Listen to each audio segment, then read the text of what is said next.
ጋይስ አሰልጣኙ ጋር ግብ የገጠመውን ተጫዋች ላሳያችሁ። ፔናልቲ ትመታለህ፣ አሰልጣኙ ደግሞ በፍጹም አንተ አትመታም ሌላ ነው የሚመታው በሚለው ማለት ነው።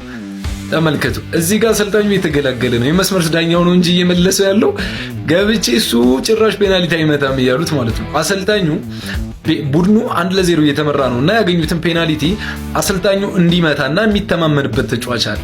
ይሄ ግን የምታዩት ተጫዋች በፍጹም አልሰማችሁም አላቸው። ራሴ ነኝ የምመታው ብሎ ኳሱን ይዟል። አሰልጣኙ ተው አረባከኝ ሰው ያቁሙት ምናምን እያለ ማንም የሰማው የለም ነው የምላችሁ። የቡድኑን ካፕቴን ራሱ አልሰማም። እኔ ራሴ ነኝ ፔናልቲ የምመታው ብሎ ማለት ነው። አሰልጣኙ በቃ ነው እሺ እንተያያታለን ምናምን አይነት ነገር ማለት ነው።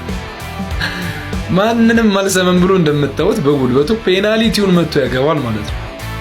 ከዚያ እንደምታዩት በቃ በጣም ልኩ ማለት ነው። አልሰማህም ደግሞ ለፔናልቲ ያገባውት አይደል ምናምን እያለ አሰልጣኙ እንደምታዩት ነው። ኦኬ እሺ ቀይራለሁ ትቀየራለህ ምናምን ሲለው ጭራሽ ነው አሰልጣኙን ካልተማታው ብሎ ሲገላገል ተመልከቱ። የቡድኑ ካፕቴን ነው እንግዲህ አሰልጣኙንም አረባክ ብሎ የኛውንም አልቀየርም አለ በጉልበቱ። ጨዋታውን ቀጠለ።